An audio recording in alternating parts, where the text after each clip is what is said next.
साथियों, आज मान्यवर साहेब कांशीराम जी की पुण्यतिथि पर बहुजन समाज के लोगों ने अपनी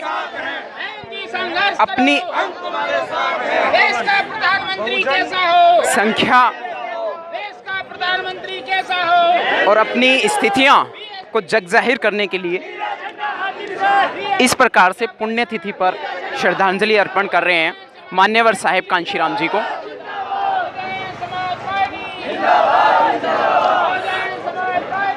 बहुजन समाज 85% की संख्या में मौजूद है। जब चाहे तख्ता पलट कर सकता है, थोड़ा सा भटकाव में, लेकिन जल्दी ही अच्छे रिजल्ट आएंगे, ऐसी हमें उम्मीद है। अमर रहे, अमर रहे।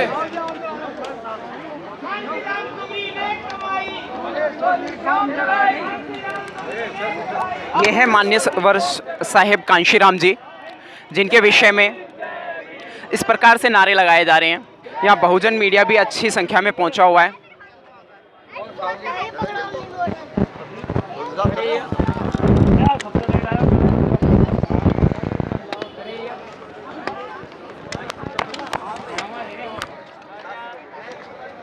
बैनर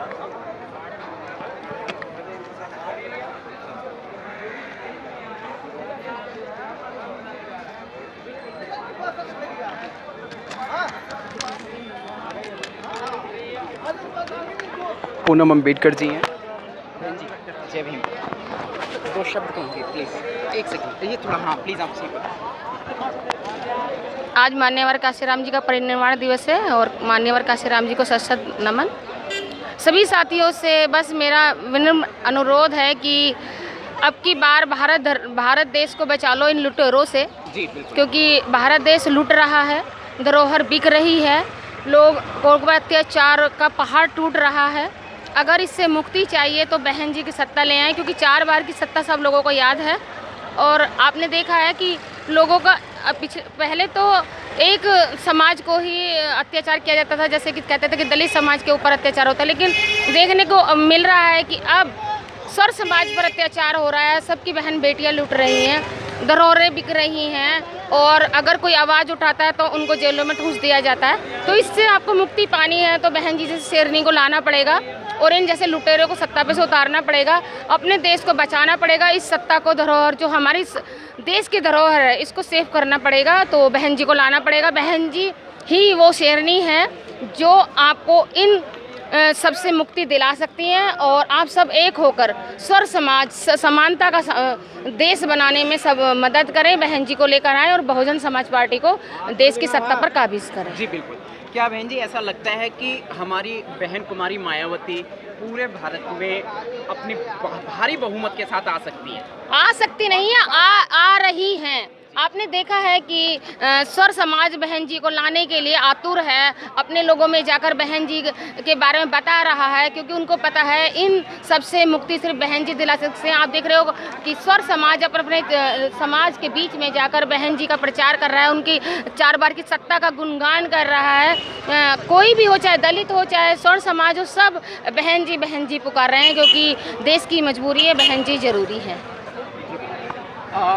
हमें बार बार हम ये सोशल मीडिया पर तो इस बात का आगाज़ हम कर रहे हैं कि बहन जी पीएम पद पर आनी चाहिए, लेकिन हकीकत में ये सपना कब पूरा होगा? हालांकि आपने काफ़ी कुछ कहा है, लेकिन फिर भी मैं सरल शब्दों में भारतीय लोकतंत्र के हित में ये जानना चाहूँगा। दोबारा रिपीट कीजिए। बहन जी को पीएम पद पर लाने के लिए हमें क्या विकल्प जुटाने होंगे? किस चीज़ की आवश्यकता है? कौन सी रणनीति, कौन से ऐसे तरीकों का इस्तेमाल करना पड़ेगा कि हमारा लोकतंत्र जागरूक हो जाए और अपना भला विचार कर ले? बहन जी, विकल्प की तो जरूरत ही नहीं, विकल्प तो खड़ा है बीजेपी। राइट। बीजेपी तो अपने आप ही मजबूर कर रही है लोगों को कि उसी सत्ता को वापस लाने के लिए, जो सत्ता 4 बार रह चुकी है बहन जी की, उनका सत्ता का स्वाद सर्व समाज चख चुका है। उन्हें पता है कि बहन जी की सत्ता जब आती है तो सर्व समाज का कल्याण होता है, समानता का देश होता है, गुंडे वाली जेलों के अंदर होते हैं, शांतिपूर्ण माहौल होता है और नौकरियों की भरमार होती है, हर समाज का ख्याल रखा जाता है। सो सर समाज की हितैषी बहन जी हैं और विकल्प तो आपको पता है बीजेपी जी है। जी, बहन जी से अच्छा प्रधानमंत्री हम समझते हैं आने वाले समय में कोई भी नहीं है। बिल्कुल, वो देखिए अभी आपको पता है जितने भी सत्ता पर काबिज हुए हैं सबने सिर्फ लूटा ही है, कुछ नहीं दिया है समाज को। और जब 4 बार की सत्ता बहन जी की आई तो एक से एक बढ़िया काम हुए। उस काम को आज भी लोग सराह रहे हैं, आज याद कर रहे हैं। बेशक वो बीच में भूल गए थे लेकिन आज उनको याद दिला दिया है बीजेपी ने कि देखिए जो काम सच में ही जो देश की सत्ता पर काबिज होने लायक है वो शेरनी बहन जी हैं। धन्यवाद। साथ में हमारे साथ में ये पूनम अम्बेडकर जी, बहन पूनम अम्बेडकर जी सोशल एक्टिविस्ट हैं, क्रांतिकारी हैं। जय भीम, जय भारत, जय संविधान। जय भीम, जय भारत, जय संविधान। आज मान्यवर साहिब कांशीराम जी की पुण्यतिथि पर बहन सोनू बौद्ध जी हमारे साथ में एक बार फिर से एंटी क्राइम न्यूज़ चैनल पर आप देख रहे हैं, सुन रहे हैं बहन सोनू बौद्ध जी को। जय भीम, नमो बुद्धाय सभी को। और आज बहुत ही खास मौके पे हम सब यहाँ एकत्रित हुए हैं बहुजन प्रेरणा केंद्र पे। मान्यवर काशीराम साहब का आज परिनिर्वाण दिवस है और उस पे हम उनको शत नमन करते हैं। और उनके नारों से, उनके विचारों से हम सब यहाँ तक आज पहुँचे हैं और इस मुकाम पे खड़े हैं। वो कहते हैं ना, मान्यवर तेरी नेक कमाई तूने सोती कौम जगाई।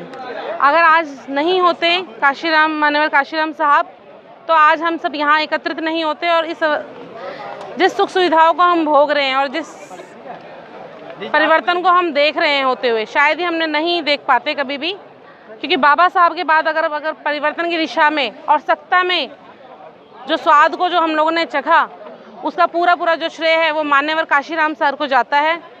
और मैं तहे दिल से आज उनको याद करती हूँ इस मौके पे। बहन जी, आपके जो आवाज़ है, आवाज़ के लोग मतलब जो है बहुत ज़्यादा आपकी आवाज़ को बहुत पसंद करते हैं। मैं चाहूँगा कि आप कुछ पंक्तियाँ जरूर कहें। मैं सिर्फ कुछ लाइनों में ही आज अपनी बात कहना चाहूँगी, एक गीत के कुछ माध्यम से, कि बाबा साहब के बाद जो हमें जगाने का काम किया और क्रांति जो बहुजन समाज में लेकर आए वो मान्यवर काशीराम साहब लेकर आए। उन्हीं के आज इस मौके पे अपनी 2 लाइनों के साथ अपनी बात रखना चाहूँगी कि बाबा साहब तेरे बंदे सब नाखंदे हो गए। बाबा साहब तेरे बंदे सब नाखंदे हो गए। कुछ मनुवादी, कुछ गांधीवादी, कुछ आरएसएस के हो गए। बाबा साहब तेरे बंदे सब नाखंदे हो गए। कुछ मनुवादी, कुछ गांधीवादी, कुछ आरएसएस के हो गए। बाबा साहब तेरे बंदे सब नाखंदे हो गए। जय भीम, नमो बुद्धाय।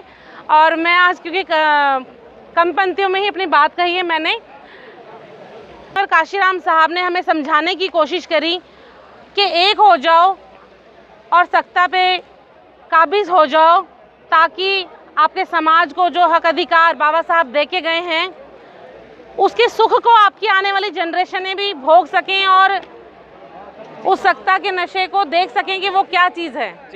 मनुवादी ताकतों ने इतिहास के पन्नों से बाबा साहेब के नाम को थोड़ा सा कमज़ोर कर दिया था। बिल्कुल, जिसमें श्रेय जाता है मान्यवर साहिब कांशीराम जी को कि इन्होंने फिर से अपनी जो है नौकरी खोकर के अपने पद को और उस स्थितियों को सबको छोड़ करके एक साधारण से भी साधारण मनुष्य का जीवन जिया और बहुजन कैडर का काम किया, बहुजन समाज पार्टी का निर्माण किया। फिर भी हम सत्ता में राजधानी जैसे क्षेत्र में भी कमज़ोर पड़ रहे हैं। इसके पीछे क्या मूल कारण है आपकी सेंस में? आप एक नारी हैं उस हिसाब से। मूल कारण यही है कि हम कहीं ना विषयों से भटक गए हैं। जी। हम अपने लक्ष्य से भटक गए हैं, ये चल रही है। क्योंकि हम जो है ना किस्मत और भाग्य के भरोसे बहुत ज़्यादा बैठ गए हैं। हम सोचते हैं जो हो रहा है वो अच्छा हो रहा है, जो हो रहा है होने दो, हमें क्या लेना, हम कैसे ठीक करेंगे, किस्मत में ऐसे ही लिखा होगा। जब तक हम भाग्य, भगवान और इस भरोसे बैठे रहेंगे, इन चीज़ों से नहीं निकलेंगे, तब तक हम जो है ना ज़िंदगी में सफल हो नहीं सकते। क्योंकि भाग्य के भरोसे वो ही रहते हैं, और भाग्य के भरोसे से जो मिलता है वो उतना ही मिलता है जो मेहनत करने वाले लोग छोड़ देते हैं। हमें अपने मेहनत पे ज़्यादा विश्वास करना चाहिए, संघर्ष पे ज़्यादा विश्वास करना चाहिए। ये भाग्य, भविष्य वैसी चीज़ों पे हमें विश्वास नहीं करना चाहिए। ये भी कई कारण है कि हम पिछड़ते जा रहे हैं, दिन प्रतिदिन पिछड़ते जा रहे हैं। जी, बच्चियों के लिए, जो हमारे समाज में बच्चियां हैं, छोटी छोटी बच्चियां, टीनेज बच्चियां, किशोर बच्चियां हैं, पूरे भारत की बच्चियों के लिए मैं जानना चाहूँगा, आपके पास में कोई विचार है उनको प्रेरित करने के लिए? उनको, हालांकि बच्चियां बहुत एक्सपर्ट होती हैं, उन्हें अगर कुछ काम करने का मौका मिलता है तो बहुत अच्छे ढंग से कर पाती हैं। मैं ये बताना चाहूँगी कि बच्चियों को ना हमें अपने बच्चियों को अपना इतिहास ज़रूर बताना चाहिए।